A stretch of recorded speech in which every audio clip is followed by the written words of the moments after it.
Class 9th की biology के साथ जैसा मैंने पहले बताया था उस तरीके से मैं क्लास 9th की बायोलॉजी लेकर के आप लोग के बीच में मौजूद हूँ। क्लास 8 और 10th के जो वीडियोस थे वो मैंने तैयार कर दिए हैं और वो जल्दी ही आप लोग तक पहुंचने वाले होंगे। तो हम लोग बात कर रहे हैं क्लास 9th के बायोलॉजी में, जिसका पॉइंट है हमारा सेल। जो चैप्टर हम लोग आज लेने वाले हैं वो है cell, the fundamental unit of life. चलिए इस चैप्टर के ऊपर में थोड़ी सी बात करते हैं। क्या आप लोग जानते हैं कि हमारे इस पूरे अर्थ के ऊपर में कितने ऑर्गेनिज्म मौजूद हैं? There are about 8.7 million organism on the earth. इस अर्थ के ऊपर में लगभग 8.7 मिलियन ऑर्गेनिज्म जो है पाए जाते हैं। अब ये जितने भी ऑर्गेनिज्म हैं, ऑल दिस ऑर्गेनिज्म इंक्लूड्स, ये ऑर्गेनिज्म इसमें मोनेरा होते हैं, मोनेरा यानी बैक्टीरिया, इसमें बैक्टीरिया है, इसमें फंगस है, फंजाई है, इसमें प्रोटिस्टा है यानी प्रोटोजोअन्स जिसमें आते हैं, इसके अंदर में एल्गी है, इनके अंदर में प्लांट्स आते हैं, इसमें हम सभी एनिमल्स ग्रुप, जितने भी एनिमल ग्रुप है वो सारे के सारे एनिमल ग्रुप इसके अंदर में आते हैं। तो ये हमारे डिफरेंट कैटेगरीज हैं जिसमें इस अर्थ पे मौजूद सारे ऑर्गेनिजम्स को डिवाइड किया गया है। कितने ऑर्गेनिज्म थे? मैंने बताया 8.7 मिलियन ऑर्गेनिज्म इस अर्थ पे मौजूद है और वो सारे के सारे इन कैटेगरीज में डिवाइडेड है। Monera, fungi, protista, algae, plant और एनिमेलिया। तो इसी में सारे के सारे ऑर्गेनिज्म जो है वो डिवाइडेड है। अब ये सारे के सारे ऑर्गेनिज्म भले ही देखने में इनके mode of nutrition, mode of locomotion, mode of excretion अलग अलग तरीके के हों, लेकिन सबके अंदर में एक सिमिलरिटी होती है कि ये सभी के सभी एक यूनिट से मिलकर के बने हैं, एक लिविंग यूनिट से मिलकर के बने हैं। और उस लिविंग यूनिट को हम लोग क्या कहते हैं? All these are composed of a living unit and all living unit is known as the cells. इनको हम लोग क्या कहते हैं? सेल्स कहते हैं। इसीलिए इस चैप्टर का नाम भी है फंडामेंटल यूनिट ऑफ लाइफ, यानी जीवन की इकाई। तो सेल को हम लोग क्या कहते हैं? Cell is the fundamental unit of life, यानी ये हमारे जीवन की इकाई है। ये हमारे जीवन की इकाई किस तरीके से है, इसको इसके डेफिनेशन से समझते हैं। Cell is consider as the structural and functional unit of life. कह रहे कि ये जो सेल होते हैं वो स्ट्रक्चरल और फंक्शनल यूनिट ऑफ लाइफ होते हैं। तो cell is the structural and functional unit of life. How it is, इसको हम लोग समझते हैं यहाँ पे कि यहाँ पे बैक्टीरिया है या फंजाई या प्रोटिस्टा है, एल्गी है या प्लांट्स है या एनिमेलिया है, वो सब के सब सेल से मिलकर के बने हैं। कोई भी सेल जो है, जब सेल के साथ में सेल मिलते हैं तो वो क्या बनाते हैं? टिश्यूज बनाते हैं। टिश्यू के साथ में टिश्यू मिलते हैं तो क्या बनाते हैं? ऑर्गन बनाते हैं। ऑर्गन के साथ में ऑर्गन मिल करके ऑर्गन सिस्टम बनाता है, और जहां पे ये ऑर्गन सिस्टम होते हैं उससे क्या बनता है? एक ऑर्गेनिज्म बनता है। तो एक ऑर्गेनिज्म के अंदर में जो बेसिक चीज है वो क्या है? सेल है। तो इसीलिए हमने कहा कि एक ऑर्गेनिज्म का जो स्ट्रक्चरल यूनिट होगा वो क्या होगा? सेल होगा। अब कोई भी ऑर्गन सिस्टम की बात कर लें, जैसे हमारा डाइजेस्टिव सिस्टम। तो डाइजेस्टिव सिस्टम अगर हम बात कर रहे हैं तो डाइजेस्टिव सिस्टम के अंदर में हमारे बहुत सारे ऑर्गन्स हैं। अब डाइजेस्टिव सिस्टम की अगर बात किया तो यहाँ पे हम लोग बात कर रहे हैं कि बहुत सारे ऑर्गन हैं। इनके अंदर में कौन कौन से ऑर्गन है भाई? इनमें हमारा बकल कैविटी है, टंग है, सैलिवरी ग्लैंड है, सैलिवरी ग्लैंड्स है, स्टमक है, इंटेस्टाइन है। ठीक है, तो इन सारे जो ऑर्गन्स है उन सभी ऑर्गन का अपना एक कोई कैरेक्टरिस्टिक फीचर है। वो एक अलग अलग तरीके के टिश्यू से मिलकर के बने हुए हैं ताकि वो एक स्पेसिफिक वर्क जो है परफॉर्म कर सके। To perform specific work they compose of the different type of tissues. All the organ are not performing the same. stomach is not performing the same as the intestine, and intestine is not performing the same as the buccal cavity. So all the organs are composed of the different type of tissues. And why they have the different type of tissues? Because they have the different type of cell. उनके पास में अलग अलग तरीके के tissues हैं. और अलग अलग तरीके के टिश्यूज क्यों है उनके पास में? क्योंकि वो अलग अलग सेल से मिलकर के बने हैं, और हर एक सेल का अपना एक स्पेसिफिक शेप होता है, अपना एक स्पेसिफिक फंक्शन होता है. तो सेल का जो शेप होगा वो उसके फंक्शन पर डिपेंड करता है कि वो किस तरीके के काम जो है परफॉर्म करता है. तो हर एक स्ट्रक्चर के लिए हमने देखा कि स्ट्रक्चर के लिए सेल जो है वो बेसिक यूनिट है. उसी तरीके से किसी फंक्शन को परफॉर्म करने के लिए सेल जो है बेसिक यूनिट है. इसीलिए हमने कहा कि cell is the structural and functional unit of life. जितने भी लाइफ फॉर्म है, all the life forms are called as the cellular in nature. इन सभी को हम लोग क्या कहते हैं? All these are consider as cellular. Cellular in nature. Cellular nature. तो सेलुलर इन नेचर क्यों कहते हैं भाई? Because all these are composed of cell. ये सभी के सभी किससे मिलकर के बने हुए हैं? All these are composed of cell. ये सभी के सभी किससे मिलकर के बने हुए हैं? ये सभी के सभी सेल से मिलकर के बने हुए हैं. तो इनके बारे में हम लोग बात करेंगे कि इनके और कौन कौन से पार्ट्स हैं और ये क्या हैं. चलिए ठीक है. तो हम लोग थोड़ी सी बात करते हैं सेल की डिस्कवरी के बारे में, और सेल की डिस्कवरी से जुड़ी हुई कुछ हिस्टोरिकल इवेंट्स के बारे में. चलिए थोड़ा सा बहुत बेसिक से स्टार्ट करते हैं. एरिस्टोटल का नाम आपने सुना होगा. हिंदी में इनको अरस्तु कहते हैं. एरिस्टोटल. एरिस्टोटल को क्या कहते हैं? Father of biology. Father of biology कहते हैं इनको. तो फादर ऑफ बायोलॉजी कहते हैं. दूसरे जो हमारे हैं शख्स बहुत इंपॉर्टेंट है सेल के लिए, इनको हम लोग कहते हैं Robert Hooke. Robert Hooke. Robert Hooke in 1664 Robert Hooke का नाम आता है यहाँ पे. तो रॉबर्ट हुक ने क्या बताया? Robert Hooke 64-65. तो रॉबर्ट हुक ने क्या बताया? Robert Hooke observe some honeycomb like structure in a thin slice of corn. ये आज से लगभग 500 साल पहले की बात आप समझ लीजिए. लगभग 500 साल पहले जब इतनी एडवांसमेंट नहीं थी, इस तरीके के हमारे पास में इंस्ट्रूमेंट नहीं थे, उस समय रॉबर्ट हुक ने क्या किया? अपना एक माइक्रोस्कोप बनाया, और उस माइक्रोस्कोप से इन्होंने एक कॉर्क समझते हैं अभी हम लोग आगे जब टिश्यू वगैरह पढ़ेंगे तो उसमें कॉर्क का नाम आएगा. कॉर्क प्लांट के पार्ट्स होते हैं, उसके बारे में जानेंगे टिश्यू वाले चैप्टर में. तो उस कॉर्क की एक थिन स्लाइस काटी, बहुत ही पतली एक स्लाइस काटी, और जब माइक्रोस्कोप में देखा तो उन्होंने देखा कि कुछ हनीकॉम्ब लाइक स्ट्रक्चर उन्होंने ऑब्जर्व किए. He observe some honeycomb like structure under his own made microscope. और ये जो हनीकॉम्ब लाइक स्ट्रक्चर थे ये देखने में छोटे छोटे स्मॉल कंपार्टमेंट की तरह दिखाई देते थे. स्मॉल कंपार्टमेंट की तरह दिखाई दे रहे थे, और इन स्मॉल कंपार्टमेंट को उन्होंने क्या कहा? उन्होंने कहा सेलुला. सेलुला का मतलब होता है स्मॉल कंपार्टमेंट. और इस तरीके से इस सेलुला से आगे चल करके कौन सा नाम बन गया? सेल बन गया. तो रॉबर्ट हुक ने observe some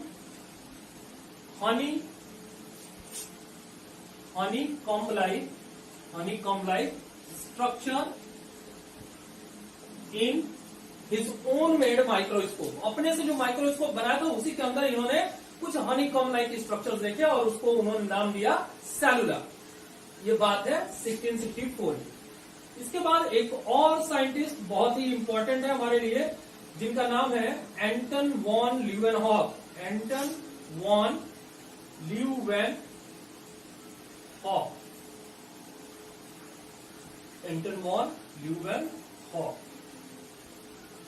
Anton von Leeuwenhoek in 1674 में ही observe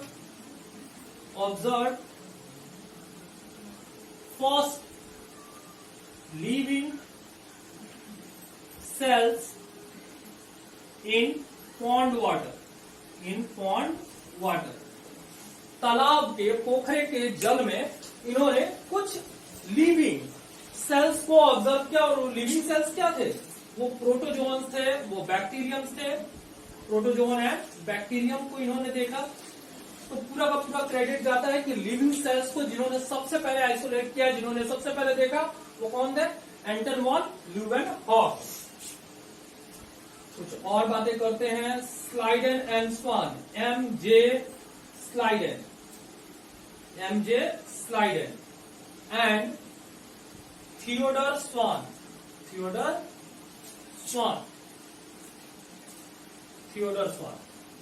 MJ Schleiden and Theodor Schwann in 1838 and 39 MJ Schleiden and Theodor Schwann ने क्या बताया था? इन्होंने दिया था सेल थ्योरी। इन्होंने क्या दिया था? सेल थ्योरी दिया था। Schleiden and Schwann gave the cell theory. Cell theory में इन्होंने क्या बताया? इन्होंने दो चीजें बताई। All the organism composed of cell, पहला पॉइंट था, all the organism composed of cells. और जो दूसरा पॉइंट था, cell is the structural and functional unit of life. ये दो बातें इन्होंने बताई अपने सेल थ्योरी में। तो सेल थ्योरी में बताया कि जितने भी ऑर्गेनिज्म है वो सभी के सभी सेल से मिलकर बने हुए हैं, और सेल जो है उनका स्ट्रक्चरल और फंक्शनल यूनिट है। तो ये बताया एमजे स्लाइडेन और थियोडर स्वान ने। इसके बाद एक और साइंटिस्ट का नाम आता है, वो थे रुडोल्फ वर्चो।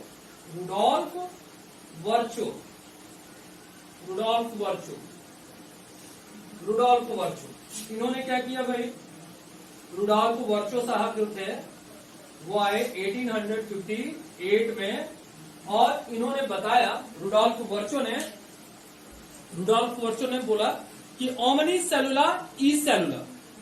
ओमनी सेलुला, ये एक जर्मन साइंटिस्ट थे Rudolf Virchow is a German scientist, ये जर्मन साइंटिस्ट थे। और इन्होंने बताया, एक बात कही, वो बात क्या है? कोट करिएगा इसको अच्छी तरीके से, इन्वर्टेड कॉमर्स में है, ओमनी सेलुला ई सेलुला। इसका मतलब क्या होता है? इसका मतलब होता है एवरी सेल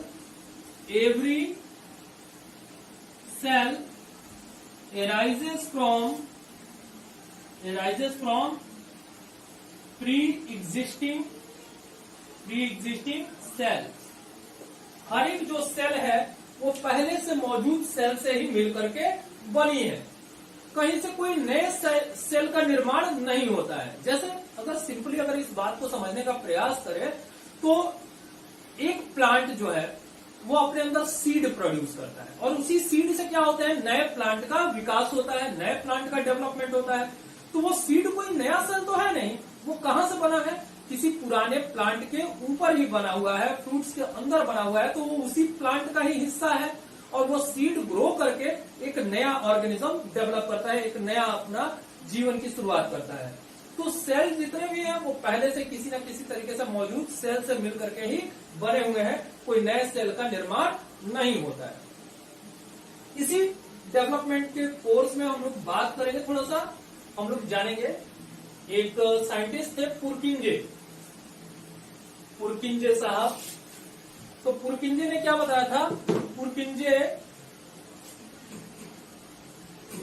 जो थे, पुरकिंजे इन 1839 में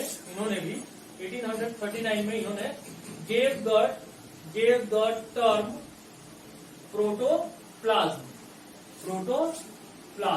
प्रोटोप्लाज्म टर्म इन्होंने दिया था पुरकिंजे ने।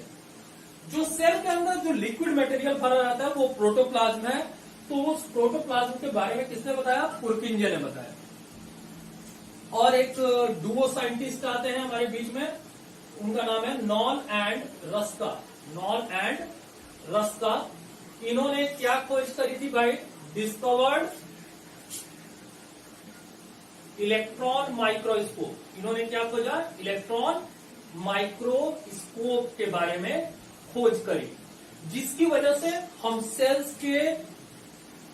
सेल को बहुत ज्यादा इनलार्ज करके देख सकते हैं। उसके छोटे छोटे पार्ट्स को, जो सेल ऑर्गेनेल्स है, उनको भी हाईली इनलार्ज करके देखा जा सकता है और उनकी प्रॉपर्टी को समझने में आसानी पड़ी। और उस इलेक्ट्रॉन माइक्रोस्कोप की मदद से आज हम लोग को सेल बायोलॉजी को बहुत अच्छी तरीके से समझ पाते हैं, सेलुलर डाइवर्सिटी को समझ पाते हैं। किसी भी तरीके का जो रोगों का इलाज है वो आज संभव हो पाया है, तो वो इलेक्ट्रॉन माइक्रोस्कोप के खोज के कारण हो पाया है। अदरवाइज सिंपल माइक्रोस्कोप से हम सेल को तो देख सकते हैं, लेकिन सेल के अंदर के जो ऑर्गेनेल्स हैं उनको देखना और उनकी स्ट्रक्चर को समझना काफी मुश्किल हो जाएगा। तो यहाँ पे नॉल एंड रस्का की मदद से हमें इलेक्ट्रॉन माइक्रोस्कोप मिला। चलिए आगे हम लोग बात करते हैं थोड़ा सा सेल के टाइप के बारे में। ये सब पॉइंट्स हैं, नोट कर लीजिएगा, एक एक नंबर पे क्वेश्चन अक्सर ही पूछे जाते हैं इसके ऊपर में। तो अगला जो हमारा पॉइंट है वो है टाइप्स ऑफ सेल। तो टाइप ऑफ सेल की बात करें तो टाइप्स ऑफ सेल, तो सेल दो तरीके के होते हैं भाई। कौन कौन से? प्रोकैरियोटिक सेल और एक होता है eukaryotic cell. Prokaryotic cell and eukaryotic cell, दो तरीके के सेल जो है हमारे बीच में होते हैं।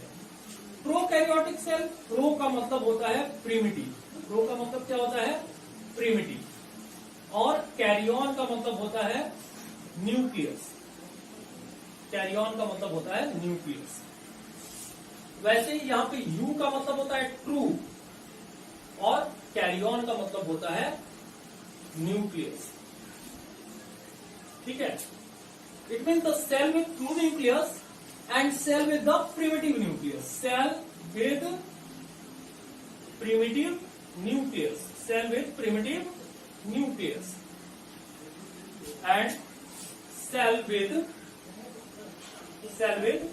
true nucleus. So cell with true nucleus and cell with primitive nucleus. So who have the primitive type of nucleus? So cell like the bacteria, blue-green algae have prokaryotic cell. Bacteria and blue-green algae have prokaryotic cell, and eukaryotic cell, all the higher plants and animals, including fungi and algae, protozoans, etc. ठीक है, तो इनके पास में क्या होता है? To nucleus होते हैं। अब कई बार पूछ देता है कि डिफरेंसेस क्या है, तो प्रोकैरियोटिक सेल बता ही दिया कि प्रिमिटिव न्यूक्लियस होते हैं, यानी इनका जो न्यूक्लियस होता है वो किसी डेफिनिट स्पेस में नहीं होता है। The nuclear material is scattered all around the cell. ये सारा का सारा जो न्यूक्लियस का मटेरियल होता है वो पूरे के पूरे सेल में पाया जाता है, पूरे के पूरे सेल में स्कैटर्ड होता है।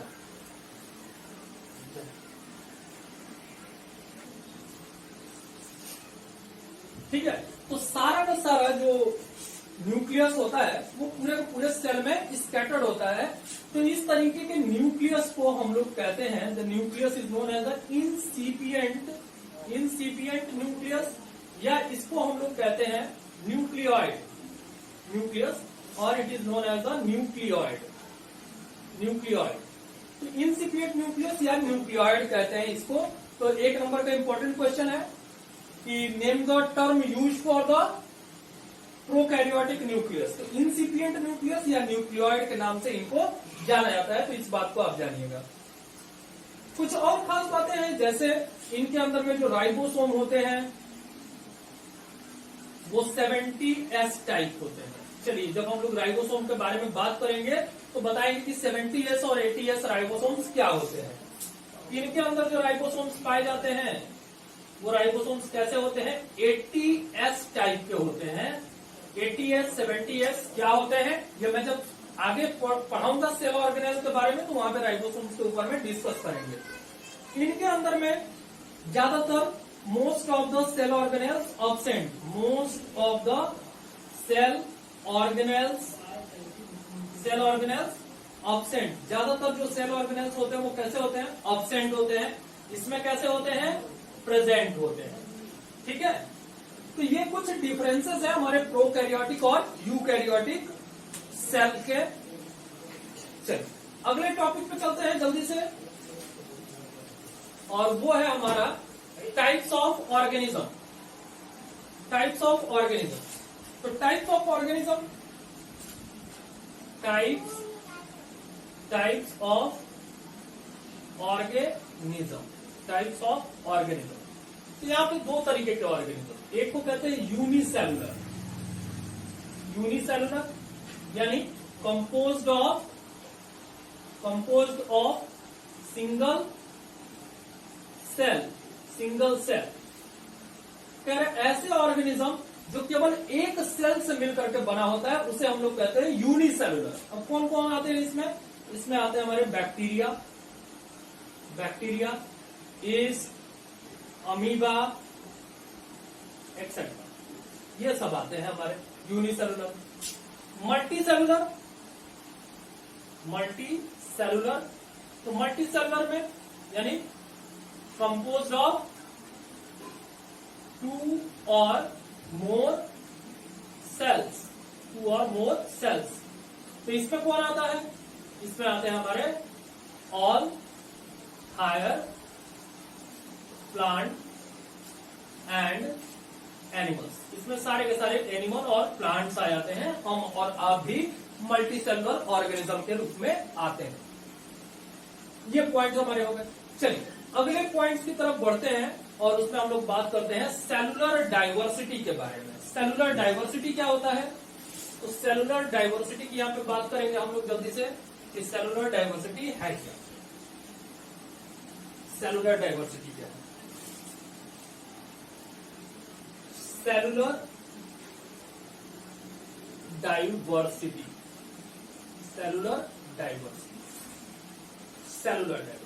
यानी सेल के अंदर में जो अलग अलग तरीके के सेल्स पाए जाते हैं, अलग अलग शेप साइज के जो सेल्स होते हैं, सेल के नंबर्स होते हैं, उसको हम लोग इंक्लूड करते हैं सेलुलर डाइवर्सिटी में। तो इसमें हम लोग सबसे पहले देखेंगे सेल शेप के बारे में। सेल शेप के बारे में यहां पे बात करेंगे, सेल शेप के बारे में बात करेंगे।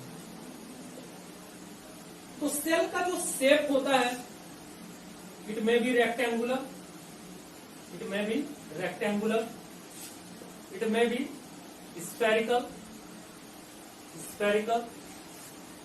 it may be thread-like,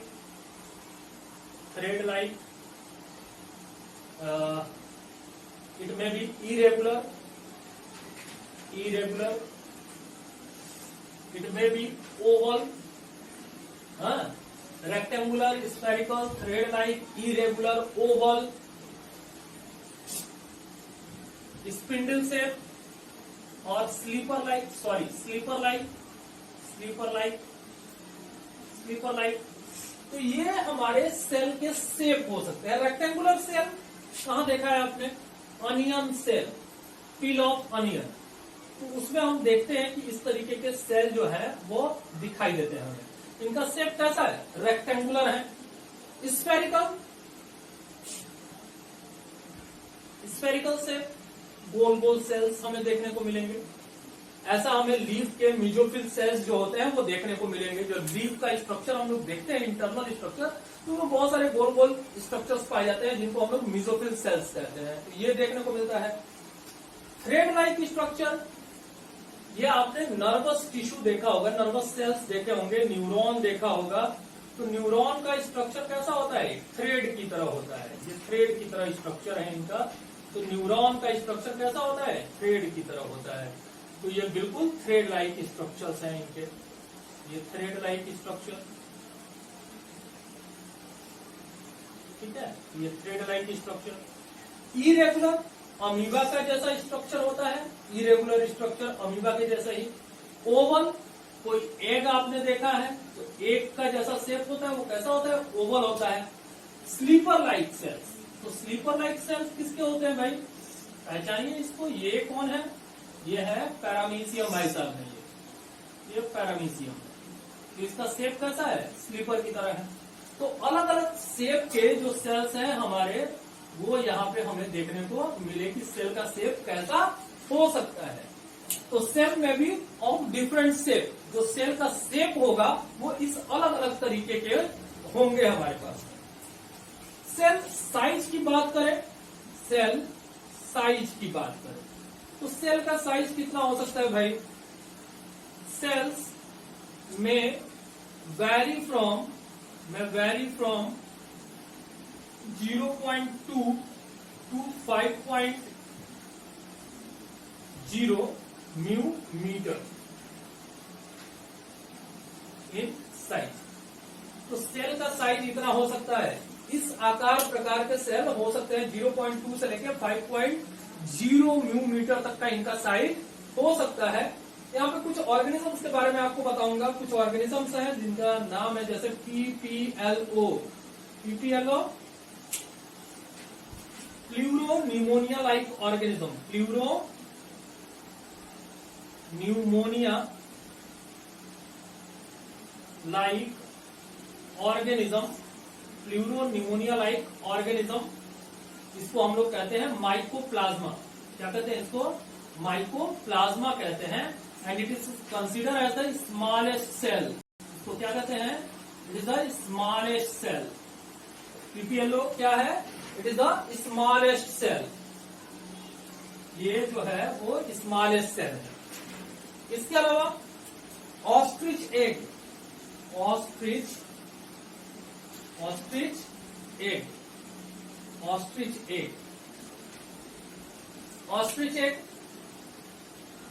तो ऑस्ट्रिच एग क्या है भाई, it is the largest cell, तो लार्जेस्ट सेल है, नाम याद रखना है। इसके अलावा एसिटाबुलेरिया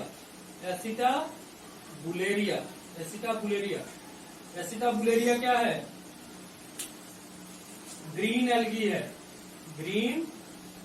एल्गी है, and is the largest plant cell, ये लार्जेस्ट प्लांट सेल है, 10 सेंटीमीटर का होता है। ये लार्जेस्ट प्लांट सेल है, द लार्जेस्ट प्लांट सेल। अभी हम लोगों ने देखा न्यूरॉन को, न्यूरॉन या नर्व सेल, तो न्यूरॉन या नर्व सेल जो है ये कैसे हैं, ये लॉन्गेस्ट सेल हैं। ये कैसे सेल हैं, these are the longest cell, ये लॉन्गेस्ट सेल है। लॉन्गेस्ट सेल है, इसकी लंबाई कितनी हो सकती है, 1 मीटर तक लंबे हो सकते हैं, दे में बी 1 मीटर लॉन्ग। तो ये सेल साइज की बात यहाँ पे हम लोगों ने कर ली। देखा smallest cell PPLO, pleuro pneumonia like organism, जिसको माइकोप्लाज्मा भी कहते हैं, वो सबसे छोटा है। बड़ा सबसे ostrich egg, green algae plant cell में सबसे लार्जेस्ट है, 10 सेंटीमीटर लंबा होता है। और लॉन्गेस्ट सेल जो है वो एनिमल सेल है, जो 1 मीटर तक लंबा हो सकता है, न्यूरॉन या नर्व सेल। यही पे एक और बात आती है सेल नंबर की। अब बात होती है कि जैसे अगर हम लोग बात करें कि हाथी इतना बड़ा दिखाई देता है, चींटी इतनी छोटी दिखाई देती है, तो उसमें किसका सेल बड़ा होगा। हमारे और आपकी तरफ से जल्दी से जवाब आता है कि हाथी के सेल बड़े होंगे। हाथी या चींटी के सेल बड़े नहीं होते हैं, दोनों के सेल का साइज एक ही होता है। इट इज डिपेंड कि जो सेल के नंबर्स है वो डिटरमाइन करते हैं कि उनका साइज क्या होगा। जैसे अगर हम अपने स्कूल की बात करें तो स्कूल की बिल्डिंग बहुत बड़ी है, हमारा घर उसके कंपैरिजन में बहुत छोटा है। तो क्या स्कूल में जो लगी हुई ईंटें हैं, जो ब्रिक्स हैं, वो बहुत बड़ी बड़ी ब्रिक्स लगी होंगी, तब तो इतना बड़ा स्कूल बना है। और हमारे घर में छोटे छोटे ब्रिक्स लगे होंगे, क्या ऐसा है क्या? नहीं, हमारे घर में जो ब्रिक्स का साइज है वही स्कूल में लगे हुए ब्रिक्स का साइज है। तो स्कूल में जो ईंटें यूज हुई हैं, जो उसका साइज है, जो उसका डायमेंशन है, वही डायमेंशन हमारे घर में लगे हुए ईंटों का भी है। डिफरेंस क्या है कि स्कूल इतना बड़ा क्यों है भाई? क्योंकि उसमें बहुत ज्यादा ईंटें इन्वॉल्व है, बहुत ज्यादा ईंटें लगाई गई है, इसलिए उसका साइज क्या है? बहुत बड़ा है। हमारे घर में उसके कंपैरिजन में कम ईंटें लगी है, तो इसलिए हमारे घर का साइज कैसा है? छोटा है। तो सेल नंबर वो नंबर है जिसमें अगर बहुत ज्यादा अगर सेल्स होते हैं तो उस ऑर्गेनिज्म का साइज क्या होगा? ज्यादा होगा, बड़ा होगा, लार्ज होगा। और जिसमें सेल कम होंगे उसका साइज क्या होगा? छोटा होगा। तो इस पोर्शन में, आज के इस पोर्शन को मैं यहीं पे कंक्लूड करता हूं। कल हम लोग स्ट्रक्चरल डाइवर्सिटी के बारे में जानेंगे, यूकैरियोटिक सेल के स्ट्रक्चरल ऑर्गेनाइजेशन के बारे में जानेंगे, जिसमें हम लोग उसके अलग अलग पार्ट्स के बारे में जानेंगे, प्लाज्मा मेम्ब्रेन के फंक्शन, सेल वॉल, इन सब के बारे में जानेंगे। और उसके बाद वाले टॉपिक को हम लोग कंक्लूड करेंगे सेल ऑर्गेनेल्स में। तो 3-4 वीडियो इससे रिलेटेड होंगे, 3-4 दिन लगेगा इस पूरे चैप्टर को कंक्लूड करने में। तब तक आप ध्यान पूर्वक इसको पढ़ते रहिए। जो भी बातें समझ में ना आए वो कमेंट बॉक्स में आप मुझे लिख करके बताइए, मैं उसको समझाने का प्रयास करूंगा। ठीक है, तब से आप पढ़ते रहिए, घर में रहिए, सुरक्षित रहिए। Till then, good bye. Tell me pretty lies, look me in the face, tell me that you love me, even if it's fake.